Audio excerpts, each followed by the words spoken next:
नमस्कार साथियों, आप सभी का स्वागत है हमारे YouTube channel my study class में। जैसा कि साथियों सीजी टेट का जो प्रैक्टिस सेट चल रहा था, ये उसका जो है 8वां पार्ट है। तो चलिए आज की वीडियो की हम शुरुआत करते हैं। ठीक है सर, ये 8वां पार्ट है।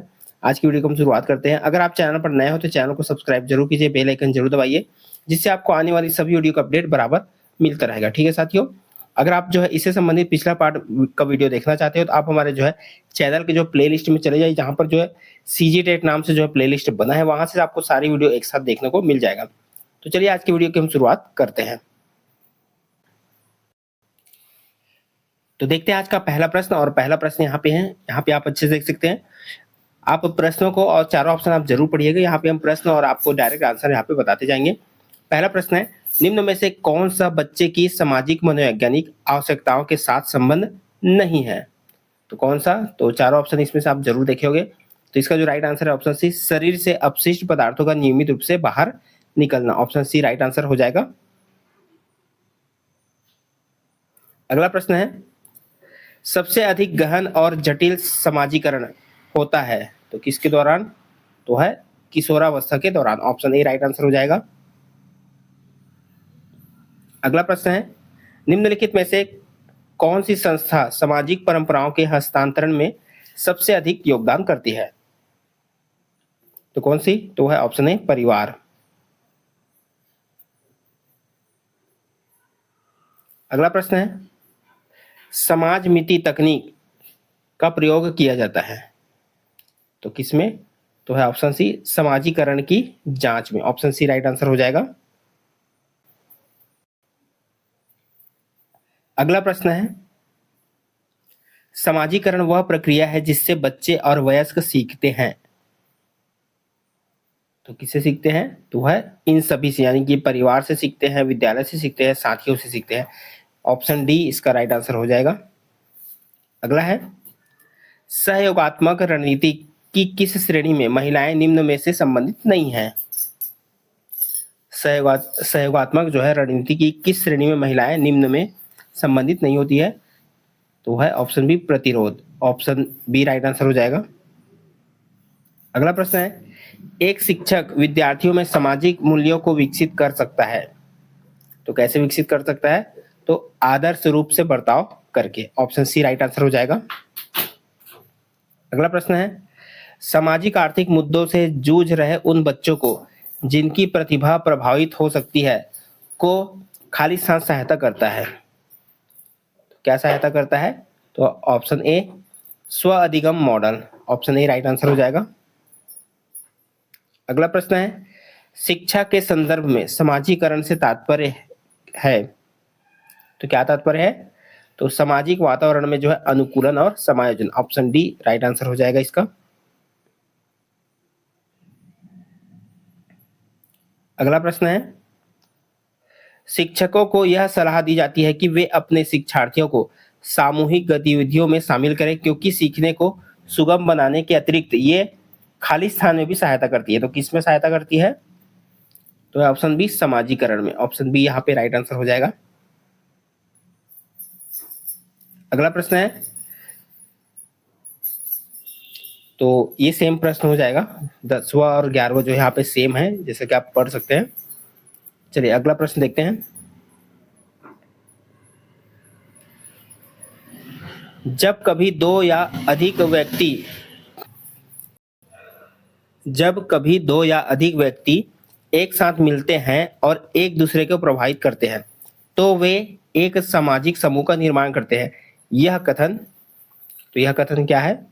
तो यह ऑप्शन बी हो जाएगा, सत्य है। ऑप्शन बी राइट आंसर इसका हो जाएगा।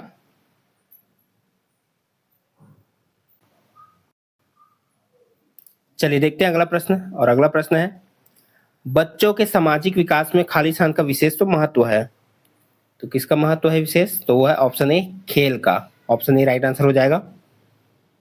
अगला प्रश्न है, समाजीकरण है तो क्या है?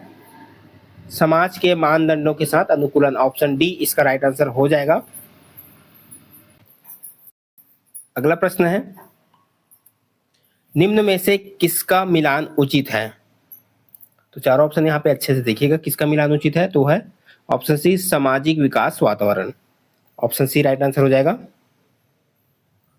अगला प्रश्न है, समाजीकरण में सम्मिलित है सांस्कृतिक संचरण और, तो और क्या सम्मिलित है, वो है ऑप्शन बी व्यक्ति का व्यक्तित्व विकास करना। ऑप्शन बी यहाँ पे राइट आंसर हो जाएगा।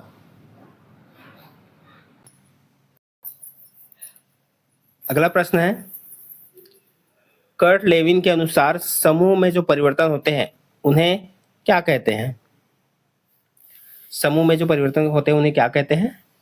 तो है ऑप्शन सी गतिशीलता कहते हैं। ऑप्शन सी राइट आंसर हो जाएगा। अगला प्रश्न है, निम्नलिखित में से कौन सा वाइगोत्स्की के सामाजिक सांस्कृतिक सिद्धांत पर आधारित है? तो इनमें से कौन सा? तो है ऑप्शन सी पारस्परिक शिक्षण। ऑप्शन सी राइट आंसर हो जाएगा।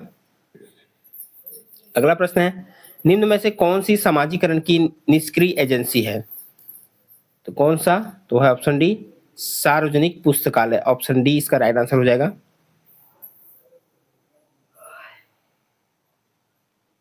अगला प्रश्न है, प्रश्न लंबा है, इसको अच्छे से देखिएगा। आप एक शिक्षिका या शिक्षक के रूप में रैगिंग और धमकाने के सख्त विरोधी हैं तथा इस संदर्भ में विद्यालय में पोस्टर लगवाते हैं तथा समिति बनवाते हैं।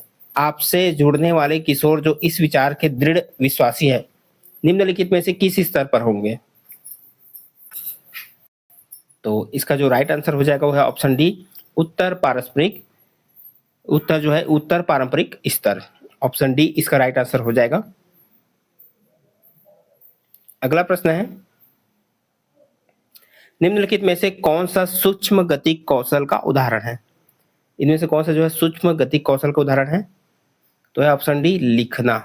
ऑप्शन डी राइट आंसर हो जाएगा।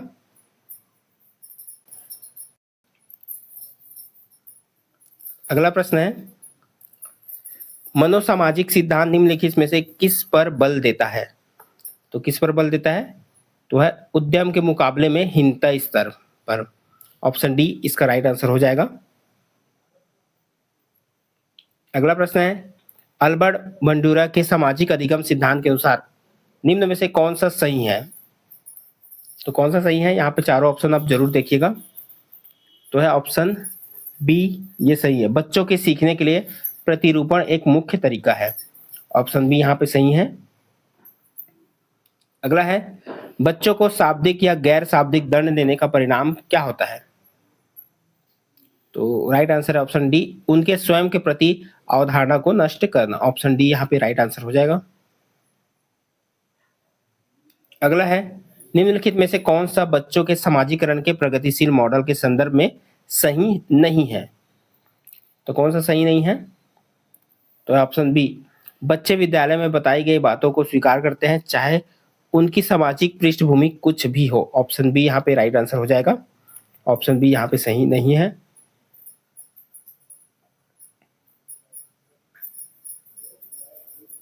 अगला प्रश्न है, मनोसामाजिक सिद्धांत निम्नलिखित में से किस पर बल देता है? तो किस पर बल देता है?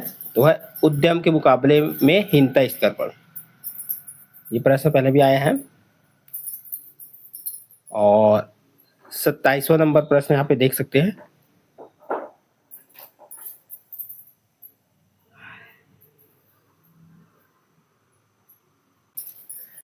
तो यहाँ पे 27वां नंबर प्रश्न भी यहाँ पे रिपीट हुआ है। ये जो है 20वां नंबर पे आया था। इसका जो राइट आंसर हो जाएगा वो है उत्तर पारंपरिक स्तर। ठीक है, यहाँ पे आप प्रश्न को देख सकते हैं, ये रिपीट हुआ है। अगला प्रश्न है, समाजीकरण एक प्रक्रिया है। तो कैसी प्रक्रिया है? मूल्यों, विश्वासों तथा अपेक्षाओं को अर्जित करने की। ऑप्शन ए यहाँ पे राइट आंसर हो जाएगा। चलिए देखते हैं अगला प्रश्न। जनसंचार माध्यम समाजीकरण का एक महत्वपूर्ण माध्यम बनता जा रहा है। नीचे दिए गए कथनों में से कौन सा सबसे उपयुक्त कथन है? तो यहाँ पे प्रश्न अच्छे से देखिएगा, कथन देखिए कौन सा सबसे उपयुक्त है। तो राइट आंसर है वो है ऑप्शन सी जनसंचार माध्यमों की जो है पहुंच बढ़ रही है और जनसंचार माध्यम अभिवृत्तियों, मूल्यों और विश्वासों को प्रभावित करता है। ऑप्शन सी यहाँ पे राइट आंसर हो जाएगा। चलिए इसके बाद अगला प्रश्न हम देखते हैं, जो आखिरी प्रश्न है आज का। निम्नलिखित में से कौन सा समाजीकरण का एक प्रमुख कारक है? तो कौन सा है? तो है परिवार। ऑप्शन ए यहाँ पे राइट आंसर हो जाएगा। तो साथियों ये था आज का हमारा जो है महत्वपूर्ण प्रश्न। आज की वीडियो को देखने के लिए बहुत-बहुत धन्यवाद साथियों। चैनल पर नए हो गए सब्सक्राइब जरूर कीजिएगा और मिलते हैं इस तरह और अगली वीडियो के साथ।